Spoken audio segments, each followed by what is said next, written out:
Komið sæl og velkomin í hádegisviðtalið á Stöð 2. Þingmenn héldu í páskaleyfi nú fyrir helgina en þingstörfum lauk í heitum umræðum nokkrum heilbrigðiskerfið og ásakanir Vinstri grænna á hendur ríkisstjórn og þá sérstaklega heilbrigðisráðherra að verið væri að einkavæða í heilbrigðiskerfinu bakdýramegin. Framsóknarmenn tóku undir þetta líka, það væri semst verið að einkavæða án umræðu málið á Alþingi og hingað kominn Ögmundur Jónasson, þingflokksformaður Vinstri grænna. Hvernig færið þið rök fyrir þessu að sé verið að einkavæða í heilbrigðiskerfinu án þess að Alþingi sé þar með í ráðum? Já, til dæmis með því að fletta upp í Morgunblaðinu á síðu 32 held ég hef verið 27. febrúar síðastliðinn. Þar heil deild á Landakoti boðin út. Við óskuðum eftir því að fá umræðumálið. Það kom fram í fjölmiðlum daginn eftir og rétt fyrir þinglok að þá óskaði ég eftir því að fá þessa umræðu áður en að þingi færi hlé. Enda var það útboðsfresturinn út runnin. Þetta eitt dæmið. Annað útvistun á störfum læknaritara. Það verið að taka hverja starfseininguna á fætur annari og setja hann út á markaðstorgið. Þannig að þetta að gerast og það hröðum skrefum án þess að við fáum tilhlýðilega umræðum þetta í þinginu. Nú þetta stór kostnaður við heilbrigðiskerfið launakostnaður og starfsfólk spítala auðvitað hefur það hefur verið samið þess kjör á þínu vettvangi sem formaður BSRB og fleiri auðvitað félaga sem læknar og aðrir eru í. Sýnist þér að ríkisvaldið sem þessu að koma launaumræðu í þessum stóra liði sem hann vissulega þetta mjög stór liður í útgjaldur ríkisins sé að koma honum út af sínu eigin borði? Já, þau eru að firra sig ábyrgð alveg tvímælalaust með því að setja þetta yfir á hendur annara, yfir á hendur einkaaðila og þvo þannig hendur sínar. Þetta kemur okkur ekkert við, þetta eru bara þessi fyrirtæki sem að sinna þessum málum. Síðan hitt að þetta talsvert stéttskipt hvernig þetta kemur út. Í sömum tilvikum kann þetta að vera ágætt fyrir ýmsa sem eru í lykilstöðum, fyrir aðra síður og ég held til dæmis að þeir sem annast ræstingar á sjúkrahúsinu, ræstingarna voru boðnar út fyrir nokkrum árum, þeir sé ekkit afskaplega hrifnir að þessu fyrirkomulagi. Eins hef ég séð samninga starfsmannalegu við sjúkraliða þar sem að kjörin voru umtalsvert lægri, bæði hvað varðar launakjör og þá ekki síður réttindi en gerist hjá hinum almennu stéttarfélögum. Þannig að þarna verið að lækka kaupbílinn sjá fólki við þessar breytingar? Já, í vissum starfshópum þá það verið að gera það. Og fyrir að sjá ábyrgðin svo sér. En hvað að því sjálfu sér að taka þessa umræðu að einkaaðilar taki að sér ákveðin verkefni í heilbrigðiskerfinu eins og hefur gerst í mörgum öðrum hliðum samfélagsins sem ríki var í áður. Við getum nefnt símastarfsemi, við getum nefnt bankastarfsemi, ýmsa aðra starfsemi, skólastarfsemi, menntun bæði barna og ungmenna. Ekki ýmsir kostir á einkamarkaðnum sem að ber að nýta? Sko í sumum tilvikum þá á einkarekstur ágætlega við og það sem við höfum verið að auglýsa eftir að það fari fram umræða, málefnaleg og innihaldsríka umræða hvar að draga þessi landamæri á milli almannaþjónustu og einkareksturs. Við höfum það miklar efasemdir að heilsan okkar að hún eigi að verða markaðsvara og fara inn á markaðstorgið. Stjórnvöld segja, og þá báða stjórnarflokkana, að það sé ekki verið að einkavæða þessa þjónustu í þeim skilningi að við að fara að greiða fyrir hana. Og það sem öllu máli skiptir það að greitt sé fyrir þessa þjónustu úr skatthislunum. Þetta skiptir að sjálfsögðu mjög miklu máli, en ég tel að við séum hins vegar að stíga fyrstu sporin inn á vegferð sem endar inn á markaðstorginu.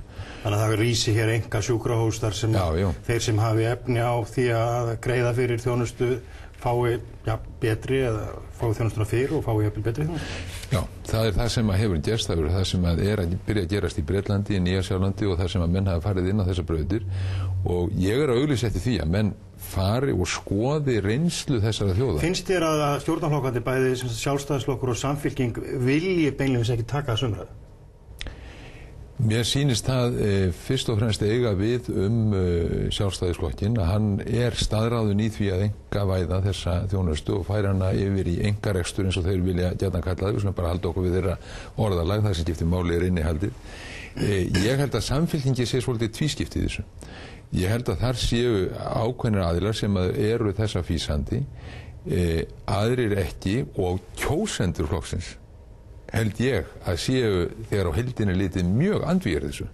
Og þess vegna skiptir máli, náttúrulega fyrir samfélagið allt, en líka fyrir Samfylkinguna, að það verði tekin opin umræð þetta. Ég alveg sannfærður það að kjósendur Samfylkingarinnar almennt, þeir vil ekki að þetta verði gert. Nei. Víkjum aðeins á öðru máli sem þó tengt að fréttavefurinn okkar vísir.is, hann hefur verið í bréfasamskiptum við yfirstjórn Ríkisútvarpsins og OHF eins og það heitir núna, og verið að óska eftir upplýsingum kjör þar tveggja æðstu yfirmanna, aðra heldur en útvarpsstjóran sjálfs, það að segja Sigrúnar Stefánsdóttur, dagskrárstjóra Ríkisútvarpsins, og Þórhalls Gunnarssonar, dagskrárstjóra Sjónvarps, og fengi neitun frá útvarpinu að fá þessar upplýsingar. Úrskurðarnefnd upplýsingamála úrskurðaði Vísi í vil og sagði að það ætti að afhenda við Vísis þessar upplýsingar, en Ríkisútvarpið neitar engu að síður að afhenda þeir. Hvað segir þér þetta þá stöðu sem að nýja OHF Ríkisútvarp í núna eftir breytinguna? Nákvæmlega það sem við vorum að vara við, að fyrirtækið, stofnunin, myndi lokast enn meira.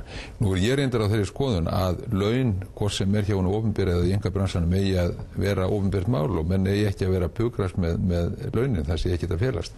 Þegar við erum hins vegar að tala stofnanir sem eru fjármagnað með skattfé, við erum lögþvinguð til að greiða peninga til þessara stofnunar, og þá eigum við ákveðnar kröfur á hendur henni. Og það þetta sem við vorum alltaf að reyna að vekja athygli á í þessari umræðu hlutafélagavæðingu Ríkisútvarpsins, að það samhengi þarna á milli. Ef þú þvingar mann til að greiða til tiltekinna starfsemi, þá vaknar ákveðin réttur með honum. Og það finnst þið þá að þarna sé verið að brjóta það rétt? Já, þar á meðal að þá að upplýsum hvernig þessum peningum ástæðað og einnig í launagreiðslur, að sjálfsögðu. En hvað finnst þið þá til dæmis það að þetta fyrirtæki, eins og þú segir, með lögþvingaða greiðslur til sín frá almenningi? Þetta fyrirtæki sem þú situr hér nú í viðtali á, það berst á auglýsingamarkað ásamt fleirum við þennan risa. Ekki komin tími til að stjórnmálamenn taki þá umræðu alvarlega fyrir að Ríkisútvarpið fari hreinlega út af þessu markað og því sé þá tryggð framlög til að sinna sínum lögbundnu menningarlegu störfum eins og alltaf er haldið fram á tildögum? Ég svona hingra við í þessari umræðu núna, ég svona býða þess að átekta, en ég tek undir með þér að mér finnst eðlilegt að þessi umræða Ríkisútvarpið, hlutverk þess og framtíð þess að hún verði tekin. Mér finnst það vera mikilvægt að sjálfsögðu. En finnst þér eðlilegt að fyrirtæki eins og við erum hérna að vinna hjá, að ég er semst þetta og þú ert hér í heimsókn hjá, að við séum að berjast við þennan risa á auglýsingamarkaðnum? Það er þetta nálgast þetta tvennan hátt. Annars vegar að menn berjist á grundvelli auglýsinga og setji við sama borð að öðru leyti, eða þá að menn endur að þið fengir þess að 365 fengi peninga fjörlum? Já, hver segir það að Ríkisútvarpið verði eilífu með slíka fjármuni? Ég hef sagt að ég vilji tryggja menningarlega útvarpsstarfsemi, útvarp og sjónvarp, og mér finnst skipta miklu máli íslensk dagskrárgerð, mér finnst fréttamennska skipta mjög miklu máli, þetta er bara grundvöllur í lýðræðis þjóðfélagi, en við hljótum að sjálfsögðu að vilja skoða alla flóruna, og ég bara tek undir með þér að mér finnst eðlilegt að svo umræða sé tekin. Ég var rétt rúma mínútu, ég ætlaði að koma eða miklu meiri tíma hér kannski að þessi utanríkismál við, en við notum kannski þessa síðustu mínútu í tventa, það er þá kannski Tíbet og ástandi núna í Kosovo. Við byrjum kannski á Tíbet. Hvað eiga íslensk stjórnvöld að gera í varðandi Tíbet? Eiga íslensk stjórnvöld að sitja þegjandi hjá og horfa á það sem er að gerast þar, eða eiga Íslendingar að mótmæla kröftulega við Kína? Þau að fara að dæmi Birgittu Jónsdóttur, skáldkonu, sem spyr ekki það hvenar borgir sig og hvenar ekki að mótmæla mannréttindabrotum. Hún er efnað til mótmæla við kínverska sendiráð klukkan 5 í dag. Íslensk stjórnvöld hef ég hins vegar grunið að gera það sem að borgi sig hverju sinni. Kína núna stærsta þrælakista heimsins fyrir vestræna kapitalista. Nú borgar sig að þegja Kína og við erum líka sætjum aðild að öryggisráðinu.